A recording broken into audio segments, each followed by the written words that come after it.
Hey, what's up, everybody? I am Sully McCullough, and it is time to run it back. That's right, the finals are in full effect. Game 5 just happened last night, and man, what a doozy. First of all, got to introduce my co-host, Dr. Dan Ratner. What's up, dude? Good to see you, man. We made the right call. We were gonna put this show out when it was 2-2. No, we were like, no. No, we gotta wait. Because that Game 5, the winner of Game 5 goes on to win the NBA Finals 72% of the time. That is a fact. It doesn't mean that the other team can't make a miracle happen, but smart call of us to say, let's just wait and see what happens Game 5. And man, did a lot happen Game 5. It did. And before we get into it, though, we're going to do our usual start. I see you are clearly wearing a Bucks jersey. What is the name of this show? What is the name of this show? Run It Back. That's right. And so I think it's only right that I run it back with the Terry Cummings Bucks 34 jersey. Not only Terry Cummings, but Ray Allen and the Greek Freak. So a lot of 34s wrapped into Bucks history. I didn't mention Ray Allen before, which was the real reason I bought this jersey. Ray Allen's one of my favorite players. Yeah, I thought it might be Jack Sikma or something like that. I'm just showing off now. Okay, yeah, now look. Now you're just showing off Bucks players. You can kind of see what I'm wearing. You know what this is. I know what that is. You have to show it though. You have to show. I can only see forehead. Yes. And will you please tell the story about that shirt? Okay, well, listen. There's two stories about the shirt. The story just for me is I used to have a shirt like this. Yes. This exact same shirt. The NBA caricature shirts, for those of you that don't know, big staple of the 80s, quite collectible now, and that Ron Harper is very desirable in Cavs lore. And he was my very favorite player. So I happened to mention this to Sully, and he was like, oh, I think I have one of those shirts. I was like, what? Yeah, that's how deep my basketball game is, and that's how cool my NBA artifacts are. So after we did the John Sally episode, which was an epic episode in the history of Run It Back, I gifted you with that shirt. I got a reward, and it just I can't. Wait, can we see it one more time? Just because it needs to be seen, and I'm kind of having a little bit of giver's regret. No, listen, we can share it. Well, that's funny. I do share a Supreme sweatshirt with my kids, so I'm used to sharing things. Well, I feel like we're getting closer and closer, and this shirt is emblematic of that. Yes. No, I'm glad that it made it into your life, and rock it proudly, and you are a real Cavs fan, so I'm glad that you have that. It went to a good home. We got a lot of basketball to talk about. That Game 5 was unbelievable. It had a little bit of everything. LeBron James was in the house. Vanessa Hudgens sang the national anthem in an orange outfit that I was like, I like it. There was so much going on. Adele was in the audience. There was a guy that had wads of $100 bills, and he was counting them as Giannis was on the line. Every second he was on the line, he kept flashing $100 bills. And ABC was like, we got to put that guy on camera a lot. So he got a lot of camera time. And you know, that game was amazing. It was amazing. It went down to the wire.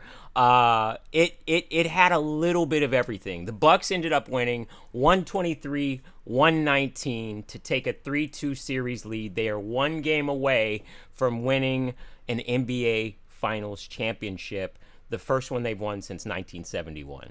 Now, let me set up a couple other elements of the story as I saw it, because this is a game I made sure to witness myself. Yes. And I will say this. If you did not like this game, you're not an NBA fan. Like, if for some reason you were like, hey, you know, I want it to be the Lakers versus the Knicks, I don't care who it is. If I get to watch basketball like that, and in fact, I even loved it even more. I agree. That is the perfect analysis of that game. At the end of the game, my first reaction was like, wow, that was some phenomenal basketball on both sides. Like, yeah. I literally was transfixed on the talent level and the way everybody was performing. You know what I mean? Like, it wasn't just one breakout performance where you're like, okay, that's the guy, even though there was a guy, in my opinion, that was the player of the game. But everybody was performing. Devin Booker, another 40-point performance, and he was phenomenal. Chris Middleton made some big shots late in the third. Chris Paul had highlights. Giannis had highlights. I think the biggest highlight of the game was Chris Middleton's steal and his alley-oop to Giannis. In fact, that was so impressive, we have to see that. Let's see it. Oh, you meant Drew Holiday, though, right? Oh, did I say Drew Holiday? Or you said Chris Middleton. I just wanted to make sure. Well, Chris Middleton had big plays. Drew Holiday had the steal, which led to the alley-oop, which we're about to see now.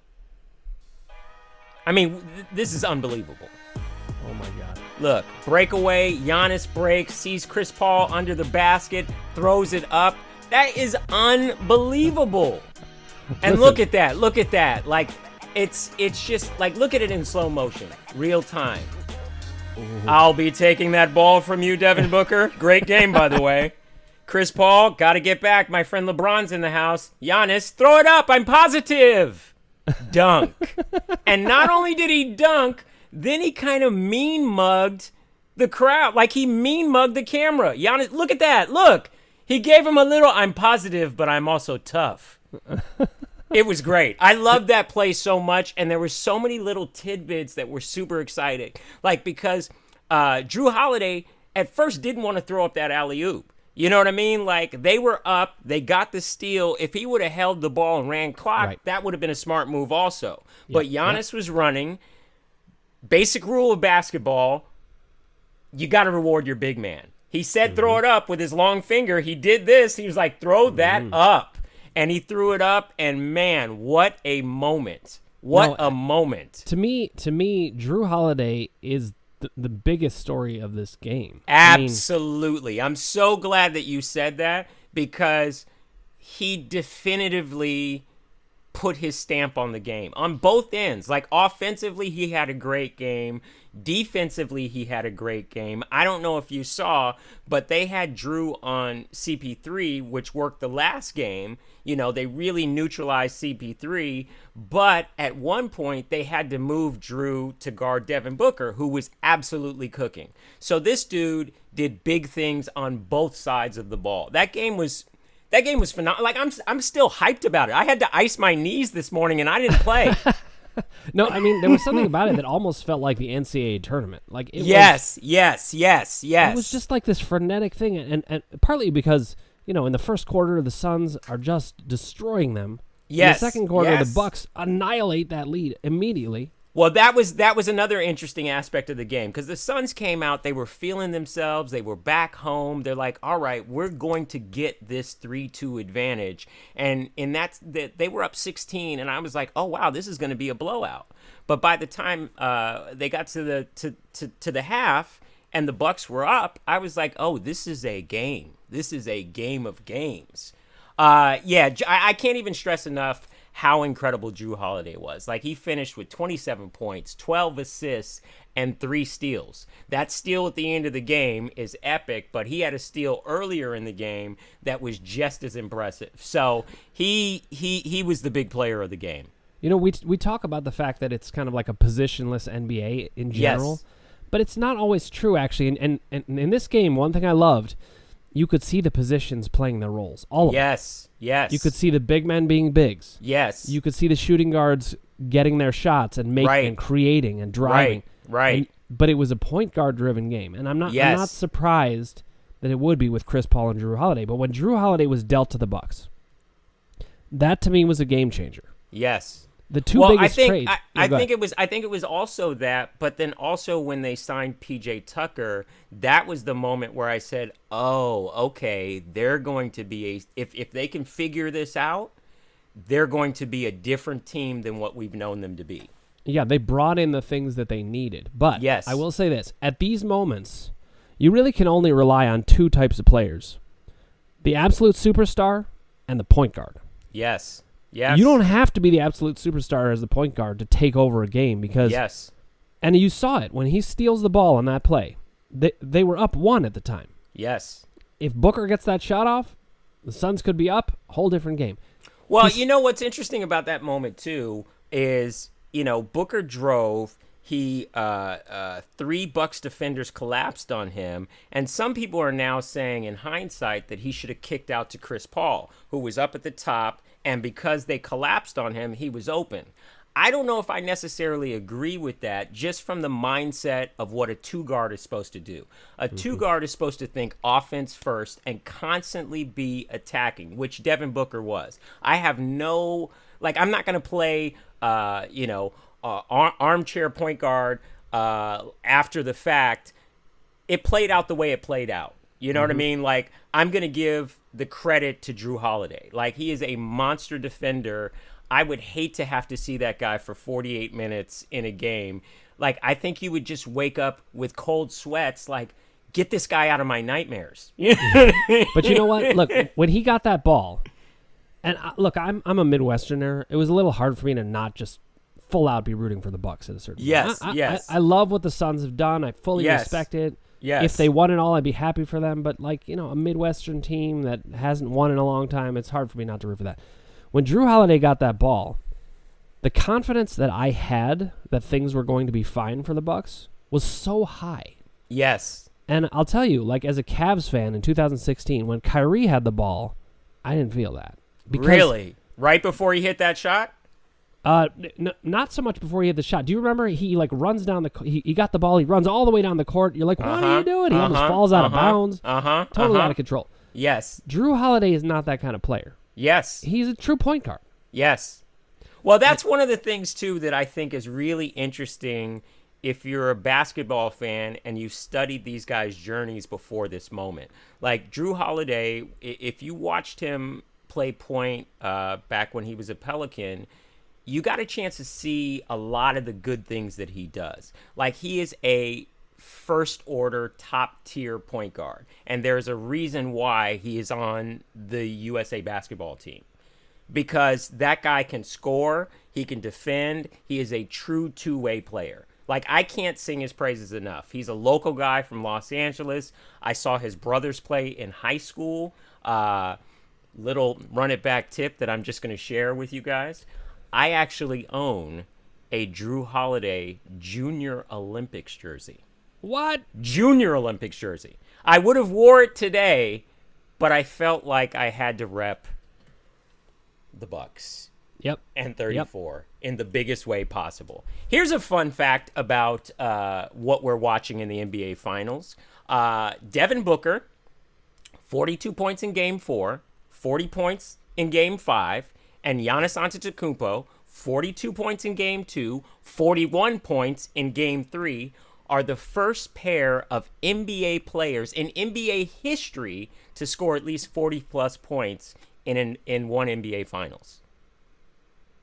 It's unbelievable. And I will say, Chris Middleton, he just looked like he could make a shot from anywhere, at any time, all the time.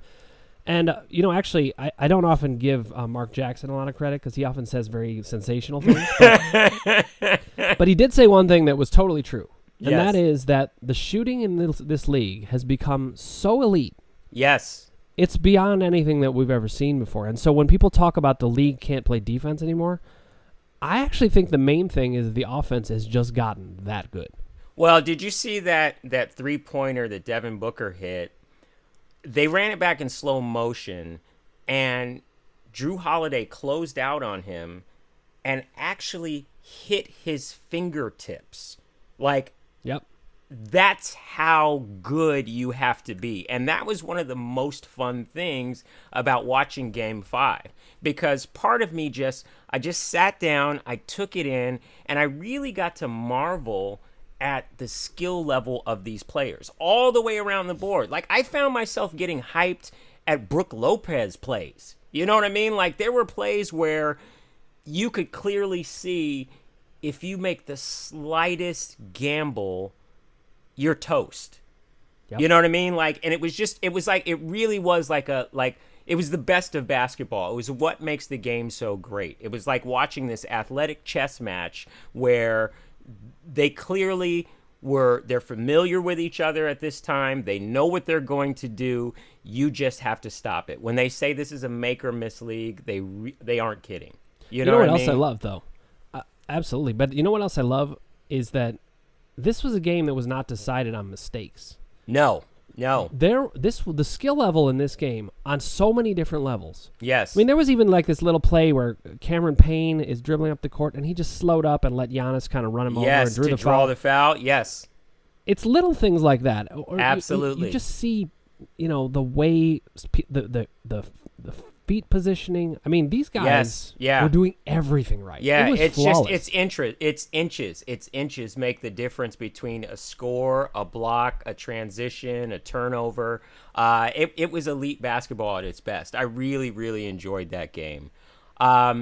We didn't get a chance to talk about Game 4, and I want to quickly recap that. That was a Bucks win, 109-103. In that game, Chris Middleton went for 40.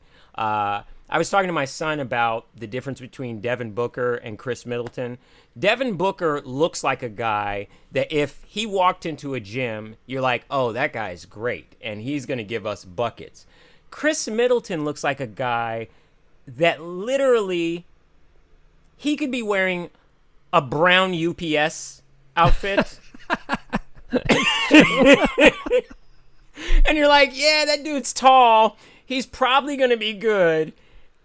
He could play in that UPS outfit, cook everybody, and you'd be like, yo, dude, can we be friends? Yeah.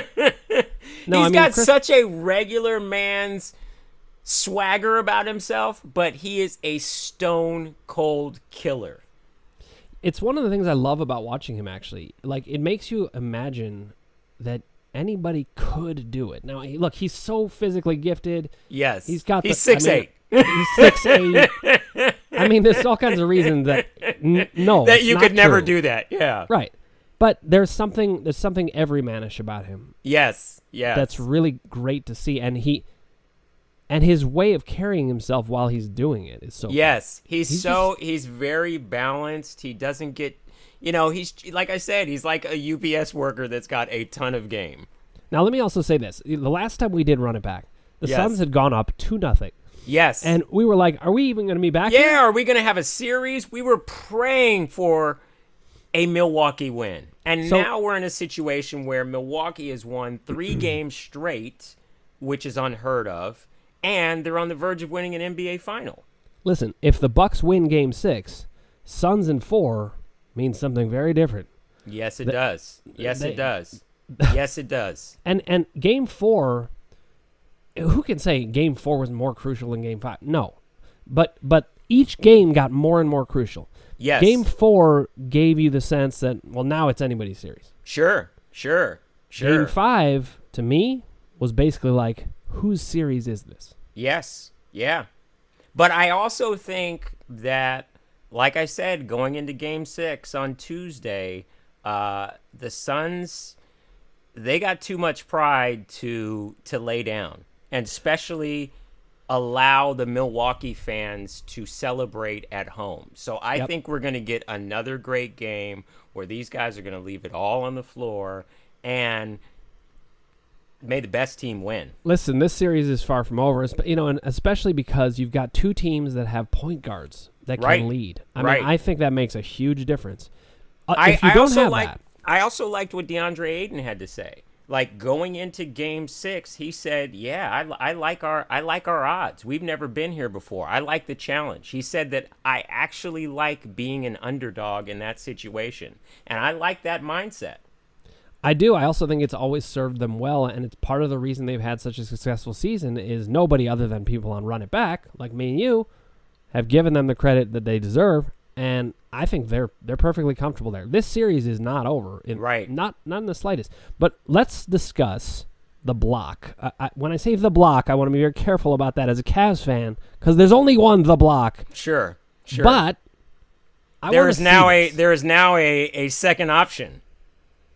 I'll make some arguments about it, but let's see the video. Okay, yeah, we have to see this. Look at that. Look at the curl right there. Aiden he's wide open. Wow. Oh, my God. Wow. I mean, even right now, I'm just like, run it back. Yes. You almost want to see. I mean, Bucks fans going crazy. The Deer District, which is Green COVID Central. And then look at Giannis walking back. He's just like, oh, I'm a little tired. Yes, I'm a little All right, winded that's on it. that. We're gonna see it again. Yeah, I mean, look at this. Wow. Oh my God. Wow. And listen, for some reason, I think it's just physics, but how satisfying it is when a massive block swats the backboard. Yes. You know. Yeah. I mean, look at this angle though, where it's right there, and you see his hand. Like, it's like, cool. I'm glad I got a giant hand, and I lift weights. And I will say this, you know, I'm a Cavs fan, as you know. Yes. There's only one The Block. Yes. But I will say this, you know, LeBron's block, in some ways it wasn't as physically satisfying as this one was. The swat of it. Yes. LeBron he got there just in time with, you know, with his double massive Batman LeBron-ness. hands. Sure. And he kind of pinned it to the backboard. Sure. The one thing I'll say about the LeBron block, though, is the moment was even bigger.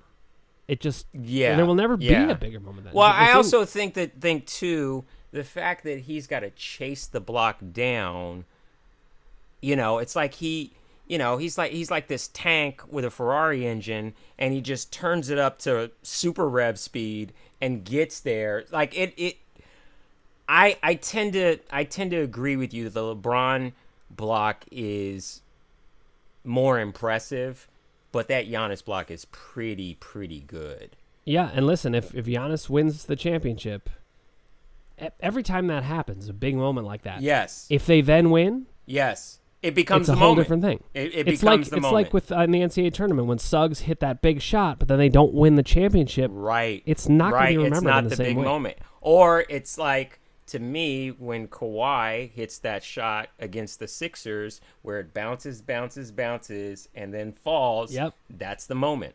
Right. So we may have seen the moment. As I like to say in Vegas, it all depends on what happens. Right. Now, let's talk a little bit about Bucks fan Dan Roberts. We have to talk about Dan Roberts. I love Dan Roberts. And okay, so you set it up. And then I'm going to read the quote about what he said about it. Here's the thing with Dan Roberts. They do a cam where you are encouraged to chug a beer. And this was Dan Roberts' moment. And so he not only chugs the beer, but he then rips off his long-sleeve Bucks t-shirt to camera and then quietly mouths, Bucks in 6. I like the quietness of it. I mean, okay, but here was his quote. He says, "When it's your time, you just got to do it." Yes. Now, I don't know if that was after he drank the beer or what, but it doesn't give you any new information whatsoever. It's so generic, but there's something hilarious about it that he when it's your time. It's actually a perfect quote for a moment like that, because it's the closest he's going to ever be to being athletic. Yeah, and it's kind of like he was like, my whole life has built towards the moment when I drank a beer and ripped my shirt. And people liked it. Oh my God. All right, let's turn to USA basketball.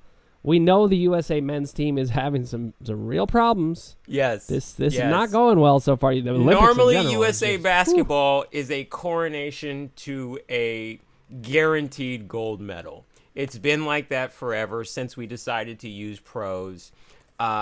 This year, anything but. The exhibition game against Australia was canceled due to health and safety protocols. We found out that Bradley Beal will not be participating in the Olympics. This was a lifelong dream. I feel terrible for Bradley Beal. He's had a breakout year, and to not be able to participate in the Olympics is terrible. Jeremy Grant has gone into the protocols, but they think that he's going to be okay. In fact, they've replaced those guys with a guy that I didn't even know who he was, and JaVale McGee. And I'm not trying to disparage him. I'm just saying I didn't Wait. know who he was. Was it Dan Roberts? It wasn't Dan Roberts. Okay, I'm just making sure. In some ways, it kind of should be.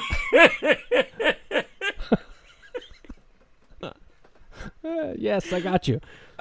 So yeah, USA Basketball, they dropped 2 games, exhibition play. They recovered, won the next game, and then all these COVID things happened. So it just begs the question: are these other teams not afraid of USA Basketball anymore? Well, that's one question, and I think it's an important one, and I do think that's happening because the globalization of the game has made it so that it doesn't feel like it's just an American dominated game, even though it still is. But I will say this. I think that the main thing that the Americans face is their own mindset. If they get complacent and they don't want it enough, they could lose. Sure. It's just like with any championship team. When you're trying to repeat or three-peat, it becomes harder because you have to keep the will to win. Sure. And Sure. There's less margin for error when you're playing with guys you don't always play with. Well, I also think one of the things that people really haven't started talking about either is these guys have a lot of basketball miles on them this year. You know what I mean? Yeah, It's like they went from the bubble, they went through a season that was challenging. There were more injuries than ever, and now they're going straight into the Olympics. The Olympics start next week. So and this isn't something where they have time to figure it out. It's go time. And you're I don't know if you're just talking physical mileage, but on this show we talk mental a lot. Right. What I'm saying about staying motivated to win, it's so much harder Sure. when you are tired. Sure. And you've been working this hard for this long. Sure. So I think what I would recommend to Greg Popovich, because I know he's listening, is that I would say to the team, look, you have a chance to prove your mettle here. This is a mental challenge here. Mm-hmm. Mm-hmm. Let's take this. Sure. You got to get them motivated that way. All right, it is time for my favorite segment. Say what? Yes. All right. You take us in about Dame Lillard. Well, Dame Lillard, a member of USA Basketball. In fact, it's basically him and Kevin Durant as the 2 alpha stars that are going to lead us to the gold. This week was really all about trade rumors. A rumor surfaced earlier this week that Damian Lillard was going to request a trade and demand that he be traded. He is signed till 2024, so the reality of him forcing his way out is going to be difficult. In fact, after a Team USA practice, he was pressed on that. He was asked specifically, do you expect to be in a Portland uniform this season? He paused and said, I expect to be. Yep. Now, here's a full quote about something that he said. I woke up to those reports, a lot of people reaching out to me, but it's not true. I'll start off and say it's not true. A lot of things are being said. It hasn't come from me. I haven't made any firm decision on what my future will be. Sometimes we end up wanting to read between the lines. Sure. In these statements. Sure. I get the sense with him he's being totally straight up. Right. I don't think he's thinking about that. Right. I don't know. What's your take on it? I think that he doesn't want to become another Kevin Garnett in Minnesota, where you commit to a team, you give it your all, and you don't at least get a chance to compete for a championship. So that's something in the back of his head. I also do believe that he's loyal to that organization. They've treated him well. He is a bona fide superstar. I also feel like that time competing in the Olympics, he's going to be exposed to other players. They're going to try and recruit him, as you would. So it'll be interesting. I think he did the smart thing by saying, hey, I expect to be here. This is where I am. But as we can see with these modern players, they go where they think they can win. And although I think there are some players who don't want to do it that way and really do want to stay in a place. They're very rare. Yeah. And I don't know if he's one of them. Yeah. But I hope we'll so. see. We'll see. I hope so. All right, let's talk about Kevin Love withdrawing from Team USA. It was not. He did not do it because Jalen Rose made him. No, he did not. But he had this to say. I'm incredibly disappointed to not be heading to Tokyo with Team USA, but you need to be at absolute peak performance to compete at the Olympic level, and I am just not there yet. So, listen, I have a lot of respect for Kevin Love for a number of reasons, but this only adds to it to me. You know, he's basically saying, like, look, I know who I am. I know what level I am playing at. Like, he didn't choose himself for the team, so people could make jokes about it, but it's not like he did it. And he said, look, the team would be better served with someone else. Well, I also think that that's smart of him to sort of realize that this team at this present moment has deficiencies that he can't fix. And if he's not 100%, good for him to realize that and remove himself so they can bring in players to help fix those holes. I do have a lot of respect for Kevin Love with this one. I think that he approached it the right way. I think he did the honorable thing, and he already has a gold medal. So, you know, open it up for somebody else to get that chance. Yeah, I mean, Kevin Love has a pretty incredible career. He's got an NBA championship, a gold medal in the Olympics, and he's been an all-star many, many times. Right. And a leader in mental health. So, sure. A therapist, I'm all for him. Sure. All right. Now this week we've had a lot of videos packed in, but we're not going to miss our dunk of the week anyway. No, our dunk of the week because I hear this is a ferocious one. Yeah, in a losing effort, Cam Johnson had an amazing dunk. So this is Cam Johnson and our dunk of the week. Enjoy. Yay! Wow. Wow. Wow. Oh, you see, yeah. Yeah. Is that PJ Tucker Yeah, on the that's floor? PJ Tucker. That's Sneaker King PJ Tucker on the ground, scuffing up his shoes. Okay, wait. Look at this. Look at this. Look at this. Oh. Yeah. Right, I'm going to say this. This is not exactly a G-rated comment, but this is one of those dunks where the man's nuts are right in his face. Yes. And there's something very powerful about that. Well, it's hard to forget that happened to you. Yeah. You know what I mean? And you see, and look at his face. It's like, whoa! I just got dunked on, and he put his huevos rancheros in my face. Yeah, and you know that he's responding to the fact that he got called for a foul or something like that. But you know inside what's really happening. Yeah. So that's a pretty great dunk in a losing effort, and I like Cam Johnson. He's a good player. Yeah, and he's really showed out. Well, it's just one of those dunks where he's like, I don't care that you're here. Yes. I'm going to dunk. Yes. And if I have to slide all the way up your body to do it, I'll do it. Yes.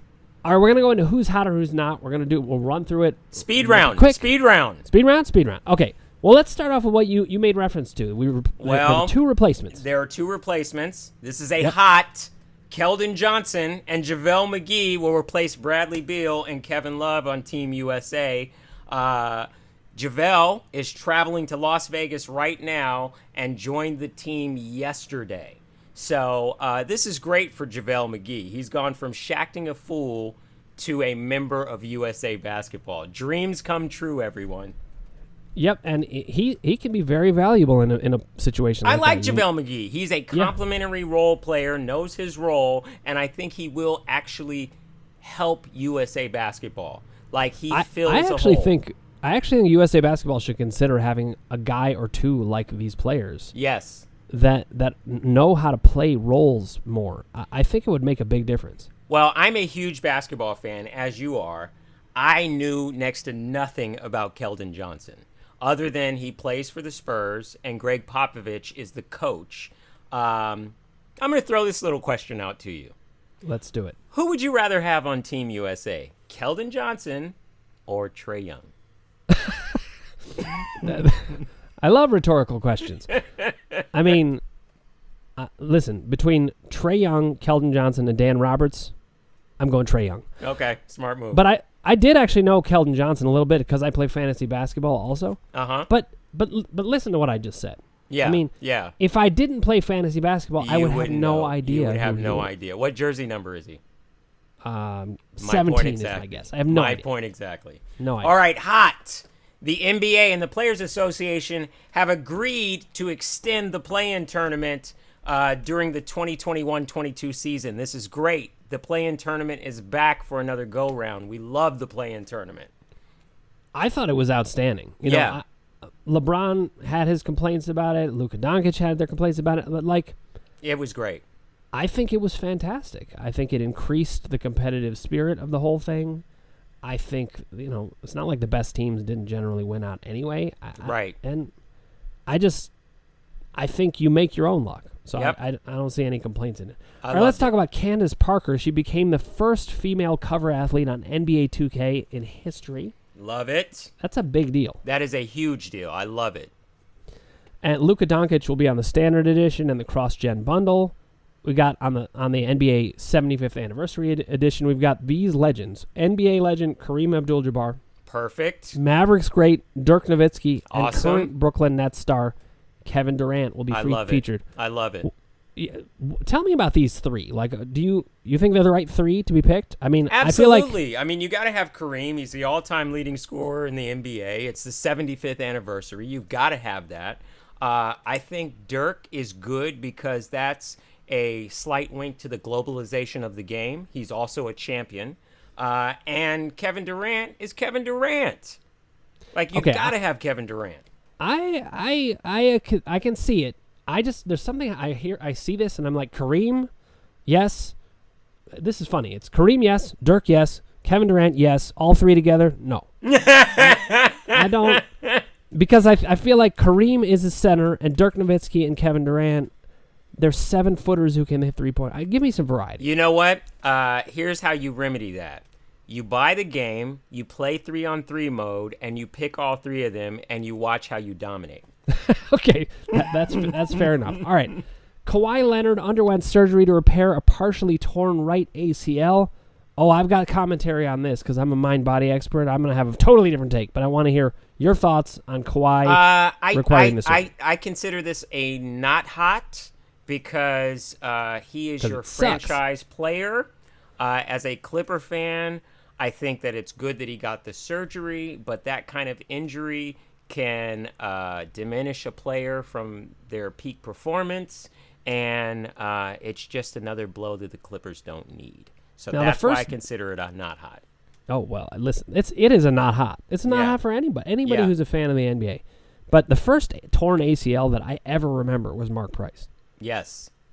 We didn't know what that was. Sure. And we heard, he like slipped on like this like roller on the side of the court. And we were like, why is he, what's happening? Yeah. And so I just do want to put in a plug that sometimes these injuries are getting overblown by what the doctors are saying. Tom Brady at least claims that he played on a torn MCL. Like winning a Super Bowl wasn't impressive enough, and now he's got to add that. What a braggart. Yeah. What a winning braggart he is. All right. Let's talk about Sacramento Kings standout Tyrese Halliburton. He surprised his mother with a brand new car. He purchased a new Range Rover for his mother, Brenda. I love these kind of stories. Yes.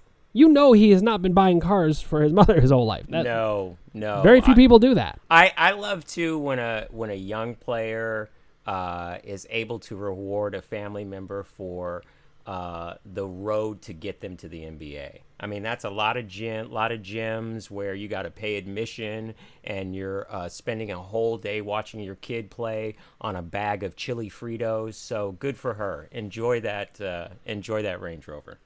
Beautiful. Now, what about Willie Green? What do you know about this? Willie Green nears a deal to become the new head coach of the New Orleans Pelicans, which is pretty exciting. So right. It's not official, though. It is not official. He's nearing a deal. This is supposed to come down early next week, so that deal should be finalized. Willie Green, as you know, is a Suns assistant, and this is great. This is great. Yet another black coach getting an opportunity. We love it. Meanwhile, Washington Wizards hire Wes Unseld Jr. as their new head coach. Rumor has it Wes Unseld III already has an interview set up for 30 years from now. I mean, that's correct. This is a big NBA name. Yes. He was raised in the Wizards organization, of course, when they were the Bullets. Yes. working for 14 years in scouting and coaching roles before moving on to become one of the league's rising star assistant coaches. Wes Unseld Sr. was with the Bullets, but Wes Unseld Jr. has been with the Wizards, and it's great. So congrats to him. That's just I think that's fantastic. A great story. Wes Unseld. Here's a Wes Unseld fun fact. He won Rookie of the Year and MVP in the same year. So you got to have a lot of game to do that. Has anyone else ever done that? I don't know. We're going to look into that. Yeah. Fact checkers, we'll look into it. Yep. Okay, wait. I got to talk about this because I recently went to a movie and I saw previews. Uh-huh. And one of the previews I saw was for LeBron's Space Jam. Yes. Well, this is an interesting story. The kid that plays his son, Sair White, says he lied about his basketball skills to get the role of LeBron James' son. During a meeting, a casting director asked him if he played basketball, and he was like, "Oh, yeah, I played basketball. I played varsity in my high school. I was a shooter," and he was lying. But it did get him the audition, and they brought a dribbling coach in, and the rest is Space Jam history. I mean, this is tricky because I'm not for lying, but Right. what do you do there? Right. I mean, Right. do you say, "Oh no," so I could either be in Space Jam with LeBron, or I could tell you that I don't really play basketball? You got to get the opportunity. You got to get the opportunity. Yeah. All right, I want to leave this one to you also because this is a sneaker question. Well, Michael Jordan's original Space Jam sneakers are officially up for auction. This is the Sotheby's auction. They are the shoes that he wore in Space Jam. They're yellow. They're the size 13s. Michael Jordan signed one of them in silver Sharpie. They get you get a specially made wooden Space Jam box that they come in, which is pretty amazing. The only pair known in existence. The sneakers are estimated to fetch between $150,000 and $200,000. You want to know what's funny? What's My main funny? response to those numbers is, how is a Steph Curry card worth $5.7 million more than shoes that Michael Jordan Well, wore here's himself? the thing: is unfortunately sneakers wear over time, and that's it. that might be it. But That's it. if you have a spare $250,000, these shoes can be yours. What this tells me is we have to start cryogenically freezing shoes because, Yes. Yes. they should just be maintained, just like cards. Or make them out of metal. Or make them out of metal. That would be no problem at all. Can you imagine a game like that? Oh, my God. Yeah. All right. Final not hot. Yes. Charles Barkley played in the American Century Championship over the weekend, held in Lake Tahoe. I've been there. I actually watched Steph Curry and his dad play golf one year. It was amazing. He bet on himself to finish in the top 70th. He bet $100,000. Bet on himself. And what happened? He lost. He lost that bet. He finished 76th. I mean, was he considering it a donation? Probably. 'Cause- I think when Charles Barkley gambles, everything is a donation.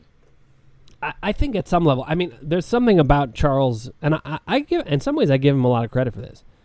The percentage of the time he is betting on himself is 100% of the time about everything. Yes. He's like, I yes. think the first person to finish this donut will be me. Right. That's Right. terrible. Yeah, it is terrible. Man, It's I lost 100,000, man. That's terrible. Oh, nice imitation, Sully. I'm gonna have to work on mine. All right, now we were talking about sneakers. We're at It the is Sneaker time. Vault, Sneaker Vault. and we were talking about Michael Jordan Space Jams. So why not give us the Black Space Jams? The Black What? Space Jams. These are not Michael Jordan's actual worn ones, but these are Sully McCullough's. And it's a beautiful shoe. The Space Jams are fantastic. I mean, come on. Come You know on. what's weird? They got the purple Jordan logo, man, which we love. The 45 on the back, which is just, come on. I love it. Listen. There's something about Jordan. Can I just hold that- them up there for all the Yeah, world just to hold see? it there. Yeah. Because look, anything Yeah. Jordan wore, Yeah. it became better. Yes. Just like with the players. This is He made this his is shoes the better. ultimate Jordan 11. The 11s are so highly coveted. The Space Jam 11s. Look, someone almost tried to shoot me in the middle of our taping. Okay, we're going to finish up on... This is one of my favorite final thoughts that we've talked about. The media coverage of the NBA Finals has become kind of prisoner of the moment reporting, as you put it. Yes. Has the need to always create the latest, most special moment over and over and over made it difficult to appreciate the best players in the world? I would say 100%. But I want to hear from you first. Absolutely. I felt like Game 5 of the NBA Finals was the perfect representation of that fact. Like, if you just stepped away and watched what was on the court, it was more than impressive. And it was impressive from multiple players. I hinted at this earlier in the show, but if you just sat back and said, okay, what makes an NBA player great? And what does it take to get to this level where you're playing for an NBA championship? You can't help but marvel at these guys. So the need to make a story, sometimes you're forcing the issue. Just sit back and enjoy the game. Well, and not only that, this is another way of saying what you just said. When you are forcing a moment and you're trying to make it into a certain moment, you are missing 100 moments. And that's correct. That's well said. Well said. There's so many great moments. And you know, this is, I want to give a little shout out to Marv Albert. When I used to watch Marv Albert announce games, yeah, he's like half Ed McMahon. Yes, you are correct, sir. Jordan. Yes. But I mean, his call, remember LeBron James with no regard for human life? Like, yes. A spectacular play by Michael Jordan. It just, Marv Albert was always in the moment. Yes. I loved that dude.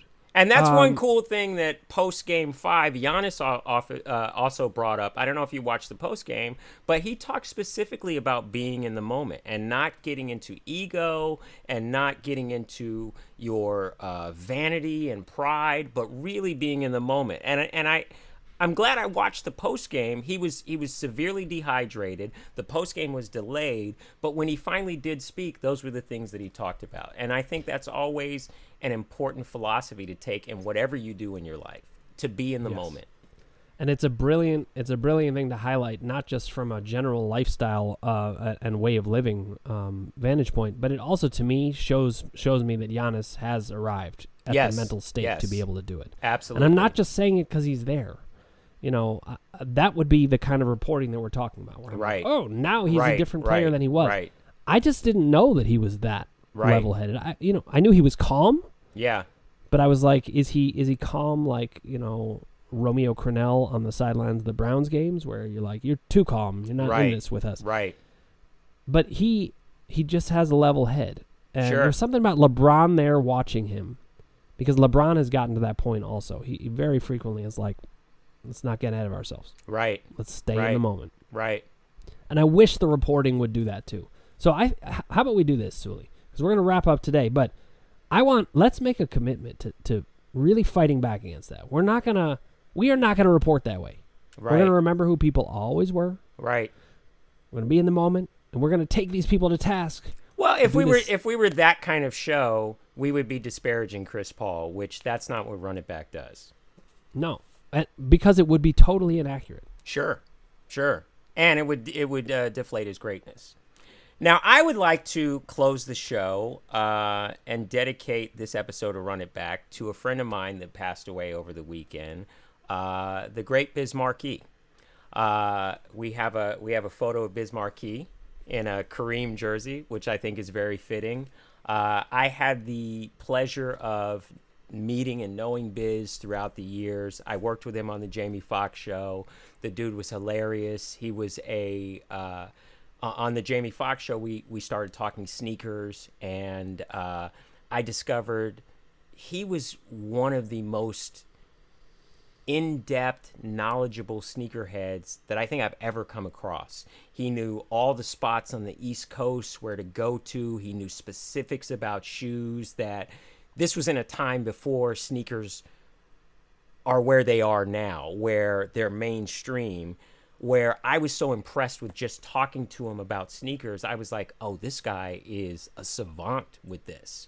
and I desperately wanted to see his collection. I never got a chance, but I do want to give my condolences to his family. I love Biz Markie. The Vapors was my superhero music. Starting out in comedy, you hear No often. But something about that song was like, one day you're going to catch the Vapors. So nobody beats the Biz. Rest in peace, Biz Markie. We love you.